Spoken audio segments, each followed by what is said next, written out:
Ibu kaum muslimin dan muslimat yang sama berbahagia. Renungan kita pada kesempatan yang berbahagia ini yaitu sebuah peristiwa yang terjadi pada pribadi dan keluarga Nabiullah Ibrahim alaihissalam. Yang pertama, Nabi Ibrahim alaihissalam memiliki dua istri, Sarah dan Siti Hajar. Sarah ini tidak dikaruniai keturunan. Awalnya diizinkanlah Ibrahim alaihissalam untuk menikah, dan dia menikahi yaitu Siti Hajar. Dalam perjalanannya ternyata dikaruniai anak, itulah Ismail alaihissalam. Namun Ibrahim alaihissalam adalah seorang nabi Allah subhanahu wa ta'ala, memiliki kecintaan yang mendalam terhadap kedua istrinya, yang dimana pada waktu itu Sarah sudah mulai cemburu melihat Siti Hajar yang memiliki anak. Sang suami yaitu Nabi Ibrahim alaihissalam, beliau atas perintah Allah subhanahu wa ta'ala berpindah menuju Ka'bah Baitullah, membawa putranya yaitu Ismail alaihissalam. Bapak Ibu yang sama berbahagia, setelah sampai di Haulal Ka'bah, Allah subhanahu wa ta'ala memerintahkan Nabi Ibrahim alaihissalam untuk ditinggalkan atau untuk meninggalkan istri dan anaknya yang pada waktu itu masih sangat membutuhkan kasih sayang seorang ayah. Namun apa yang terjadi? Ternyata di situ ada peristiwa yang teramat penting dan sangat bermanfaat yang kita nikmati sekarang ini, yaitu adanya air Zam-Zam. Ternyata prosesnya itu adalah berkat perintah Allah subhanahu wa ta'ala kepada Nabi Ibrahim alaihissalam untuk meninggalkan istri dan anaknya. Dan Nabi Ibrahim adalah seorang nabi yang taat kepada Allah. Ditinggalkannya lah istri dan anaknya, dan pada saat itu Siti Hajar butuh air, dari berlarilah dia pulang pergi, itulah yang dikenal dengan sa'ih. Ternyata tiba-tiba di sentakan kaki Ismail alaihissalam keluarlah mata air. Maka datanglah Jibril berkata, Zam-Zam, Zam-Zam, artinya bersatulah. Maka air-air yang tadinya mata air banyak bersatu akibat atau doa Jibril alaihissalam. Ternyata hasilnya sampai detik ini ternyata menjadi kebutuhan yang sungguh luar biasa dan di luar nalar manusia jika itu kita mau pikirkan. Karena proses adanya sumber mata air itu adanya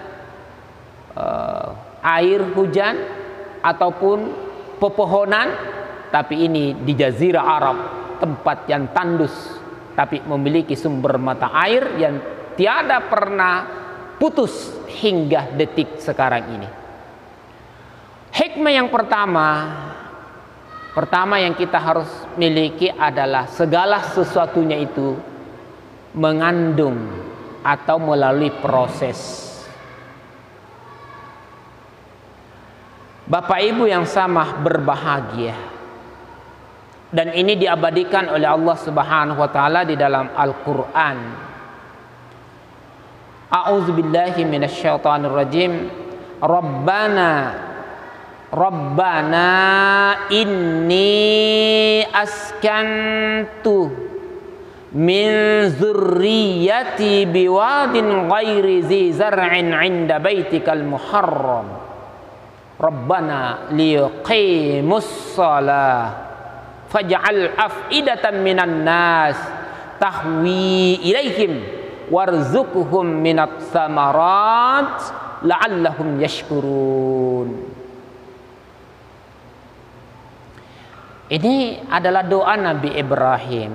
Ya Tuhan kami, sesungguhnya aku telah menempatkan sebagian keturunanku. Ini Nabi Ibrahim alaihissalam, sebagian keturunanku, yaitu Siti Hajar bersama dengan putranya Ismail, di lembah yang tidak mempunyai tanaman-tanaman di dekat rumah engkau, yaitu Baitullah, yang dihormati. Apa tujuannya? Ya Tuhan kami, yang demikian itu agar mereka mendirikan salat. Ternyata tujuan dasar Nabi Ibrahim alaihissalam menempatkan putranya yaitu Ismail alaihissalam di Ka'bah pada waktu itu liqimas shalah, untuk menegakkan salat. Yang kedua, kata Ibrahim alaihissalam, maka jadikanlah hati sebagian manusia cenderung kepada mereka. Jadi permintaan kedua dijadikannya, yaitu hati manusia cenderung ke Baitullah, ke Ka'bah. Sampai detik ini mayoritas umat Islam yang datang dari Baitullah selalunya ingin lagi kembali, berusaha ingin lagi kembali. Apakah itu dia ibadah umrah ataupun haji, selalu ingin kembali lagi ke Baitullah. Ini salah satu bentuk wujud doa Nabi Ibrahim alaihissalam. Selanjutnya Nabi Ibrahim alaihissalam meminta kepada Allah, berilah mereka dari buah-buahan. Jadi ini ada 3 permintaan Nabi Ibrahim. Yang pertama, menempatkan putranya untuk menegakkan salat. Yang kedua, Nabi Ibrahim meminta kepada Allah agar hati manusia cenderung ke Baitullah. Dan yang ketiga, agar diberikannya yaitu rezeki dari buah-buahan.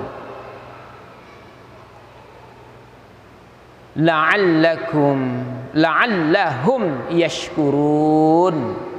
Mudah-mudahan mereka bersyukur. Quran surah Ibrahim ayat 37. Bapak Ibu yang sama berbahagia, menempatkan putranya untuk menegakkan salat. Kedengarannya mudah, tapi untuk mencontoh Nabi Ibrahim itu adalah perkara yang teramat berat. Kalau di era kita sekarang ini adalah menempatkan putra-putri kita di lembaga pendidikan agama Islam, menempatkan putra-putri kita di rumah tahfizul Quran ataupun di pondok-pondok pesantren. kedengarannya mudah, akan tetapi untuk berpisah atau untuk mewujudkan keputusan itu kadang teramat berat. Tapi yakinlah, jika niat kita tulus karena Allah, itu akan dimudahkan oleh Allah Subhanahu wa ta'ala. Yang kedua, Nabi Ibrahim alaihi salam yaitu memohon kepada Allah agar apa yang diusahakannya itu umat manusia itu cenderung kepadanya, dan terbukti. Maka dari sini dapat kita ambil kesimpulan bahwasanya betapa pentingnya doa di dalam kehidupan kita. Karena pada waktu itu dapat kita lihat belum ada keramaian yang berarti pada waktu itu. Tapi Nabi Ibrahim alaihissalam punya wawasan yang sungguh luar biasa. Lalu berdoa kepada Allah, dan inilah yang kita lihat sekarang ini. Hati umat manusia cenderung menuju Baitullah. Dan dari hasil itu dapat juga mengangkat pendapatan Baitullah dan sekitarnya, menjadikan dia makmur, sejahtera. Yang terakhir adalah memohon kepada Allah agar diberikan yaitu rezeki. Bapak Ibu yang sama berbahagia, pada dasarnya kalau kita membiayai anak kita menuntut ilmu, dan insya Allah jika anak itu berhasil meraih sukses, itulah jembatan rezeki mereka. Itu jembatan rezeki mereka. Maka dari situ, jika sang anak yang telah dibesarkan dan dibiayai oleh kedua orang tuanya atau semua unsur yang terlibat, maka diharapkan berdasarkan ungkapan Ibrahim alaihissalam ini, la'allahum yashkurun, semoga melahirkan yaitu kesyukuran kepada Allah Subhanahu wa ta'ala.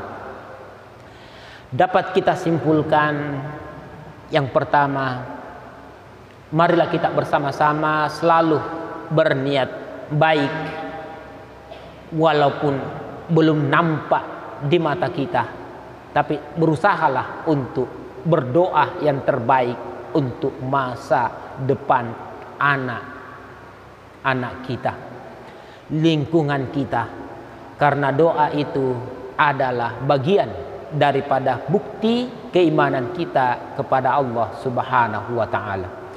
Ramadan ini kita tidak terasa sudah berada di malam yang ke-12. Mari kita senantiasa memperbanyak istighfar, berdoa kepada Allah Subhanahu wa ta'ala. Semoga Allah Subhanahu wa ta'ala menurunkan rahmatnya kepada kita semua. Amin ya rabbal alamin. Subhanakallahumma wa bihamdih, asyhadu an la ilaha illa anta, astaghfiruka wa atubu ilaik. Wassalamualaikum warahmatullahi wabarakatuh.